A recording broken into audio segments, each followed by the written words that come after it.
Hi everybody, I've got a video here for the learning task for next week for science.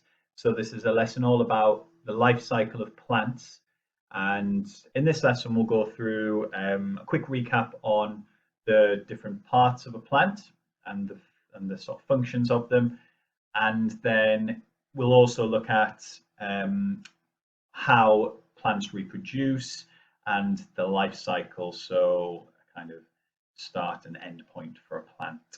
Um, Feel free to stop the video at any time, and if you've got any questions, pop them in the Padlet page or on the Class Dojo, or even comment here on YouTube as well. All right, shall we begin? Let me bring my screen a little bit smaller. There we go, perfect. So life cycle of a plant. I thought I'd start off by just showing you some pictures of flowering plants. So these are plants that have flowered. They've got all their petals visible. Maybe just pause the video and have a look at these different plants. Are there any similarities between them? Why do you think the petals are so colourful? You've got some beautiful ones here, some nice pinks, purples, and oranges as well. So have a little think. What do you notice about these plants? Okay. So you might notice that they all have similar features, such as these long parts here. And if you've done the home learning from previous weeks, you might know what some of those parts are. So let's have a look at what they are.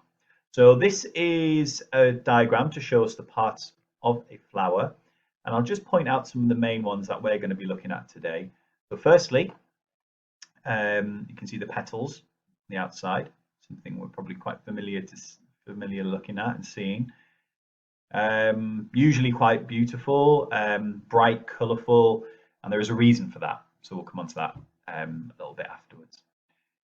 So this is something that you might have noticed on all of the previous pictures. You can see it here, here, here, here, right there. Now that's really important. That's called the stigma. And that's going to play a really important role in how plants reproduce. So this is called the stigma. Okay. Now, from the stigma, which is the top part here, this tube going down is called the style. And that leads us down to this area here, which is called the ovary. And inside the ovary are the eggs of the plant, or the ovules, if you'd like to use the scientist word. So the stigma, style, with the ovary in the middle. Now these parts are also quite important because this is actually called the stamen, and that's two parts. The very top of the stamen is called the anther, and this long tube going down is called the filament. Okay, so this part is the stamen, and the top part is the anther, and this is the filament.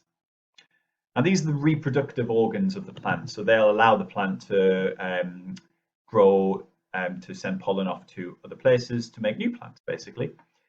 But we'll come on to that. Okay, so that was a quick recap. If you want to just have a quick pause, maybe look at, if you want to search on Google or anything, to have a look at some other images that show you parts of a flower, feel free to do so now. But if not, let's crack on to today, which is going to be to understand the life cycle of a flowering plant. So I want us, by the end of this video, to understand what the process of seed dispersal is, what pollination, fertilization, and germination are, and hopefully to order the different stages of the life cycle of a flowering plant. And that's going to be what your home learning task will be to do, is going to be on the home learning page, and there'll be a task where you have to order the different stages of the flowering plant. So first question is, what do you already know about life cycles? So tell an adult 3 things you already know about life cycles. It could be about plants, animals, humans. Pause it, off you go. Okie doke. So Life cycles. Now, all living things have a life cycle. What we mean by that, it's the changes that happen to a living thing from when it's made or born to the end of its life.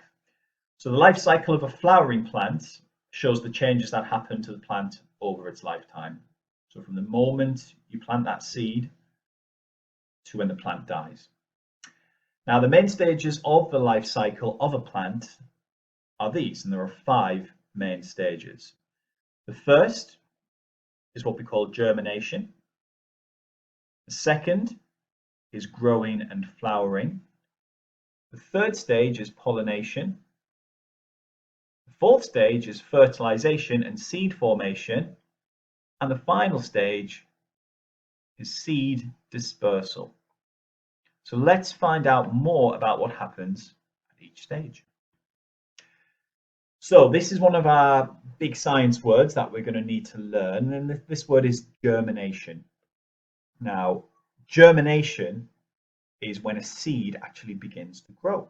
So if you at home have been planting seeds during this time, you will have planted the seed in the soil and given it some water, some warmth, some light. And as long as those conditions are met, that's when germination happens, and that's when the seed actually starts to grow. So you can see here you've got a little shoot, and actually this purple part here, that's actually the seed that's been split open, and it's just kind of hanging on to the end right there. So germination is when the seed begins to grow, and you'll usually see that maybe with cress in a couple of days of watering the plant, maybe sooner.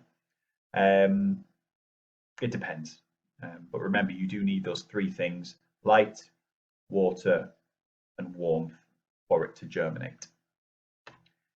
The second stage is growing. So after the seed has started to grow, the plant will then start to grow. So once the seed has germinated, the plant grows bigger and it actually forms the flowers then as well. So we call that growing and flowering. Now I've got a plant here that I've done from the outside. Let me just make my screen a bit bigger.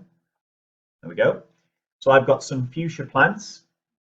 And as you can see, these are well into the stage of growing. They haven't flowered yet because, as you can see, we haven't got any petals at the top. We've got the leaves but no petals, but they will hopefully soon, as long as I keep watering them and making sure they're, kept healthy. So maybe I'll keep you posted on how my fuchsias are going. Okay, so growing and flowering comes next. So germination, then growing. Third stage, pollination. Now this bit is really important because this is when pollen from the anther is transferred to the stigma by an insect. Now then, pollen is the little yellow substance that's transported, and you'll probably have heard of bees carrying pollen. They're a really good pollinator, so they carry the pollen from one plant to another plant, or a flower to another flower. And what happens is that's what starts this. It's called pollination. Okay, so if we go back to our image of the flower, which is back here.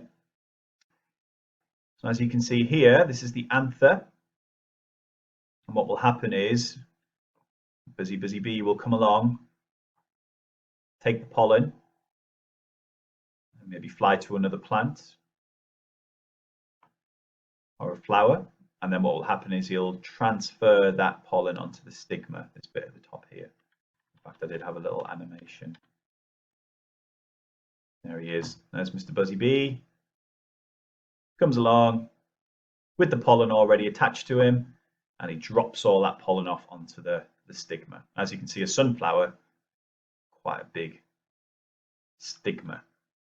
So he drops it off and maybe flies away to another plant or another flower. So pollination. Once the pollen has been dropped onto the stigma, that's when the next stage happens, which is fertilization and the seed formation. So what happens is, you can see here, this is the stigma. So the bees drop the pollen off. What will happen is that pollen will travel down this tube, which is called the style, all the way down into that middle part, which we call the ovary. Okay. Once the pollen travels down and ends up in there, it will join with these tiny little things called ovules, and it forms a new seed. Okay, and that's what we call fertilization. So the pollen travels from the stigma down the style, and it ends up in the ovary. And that's where the seeds form for a new plant or flower. As you can see here, we've got some sunflower seeds. They're quite big ones. You can have small seeds like little poppy seeds, loads of different types of seeds. The last stage is seed dispersal. So this is maybe when the plant or flower is towards the end of its life. It's grown the seeds inside that ovary. Once it's grown them, it needs to disperse them. Disperse basically means to get rid of. You want to disperse of something. So it needs to move those seeds away from the plant. And there's a few ways it can do that. Okay. The main reason it needs to disperse the seeds to different places is that if they all fell into the same place, they wouldn't grow very well, would they?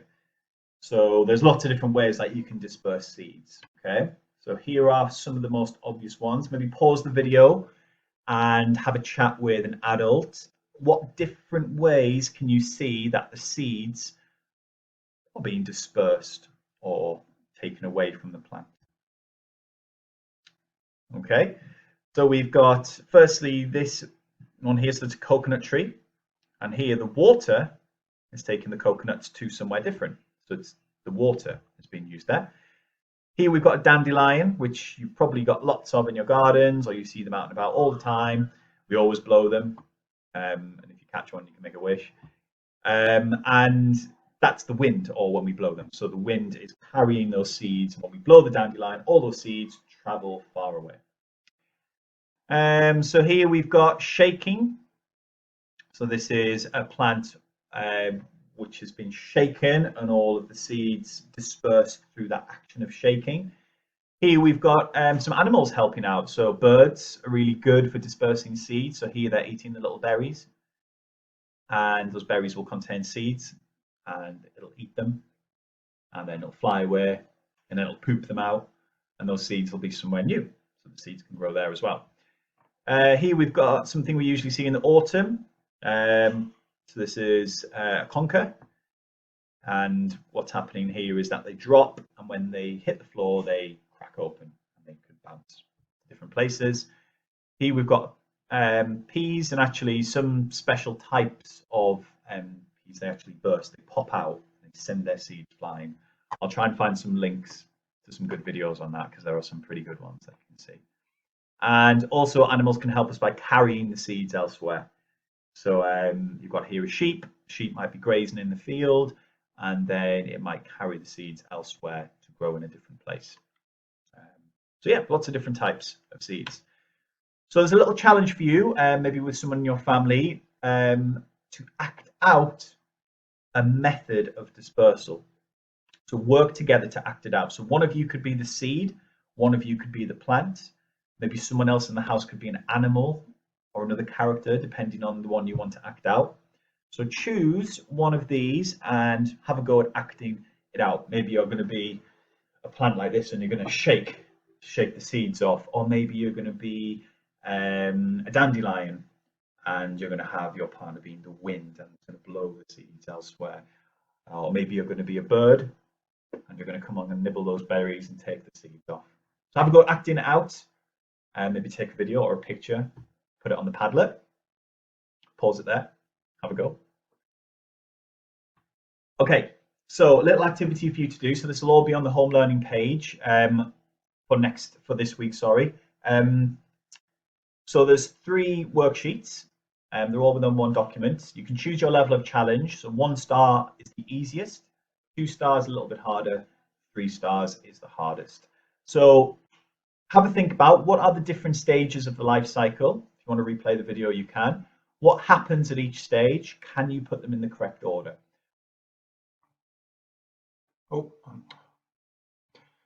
Okay, so here are the stages. We start with germination. That's when the seed begins to grow.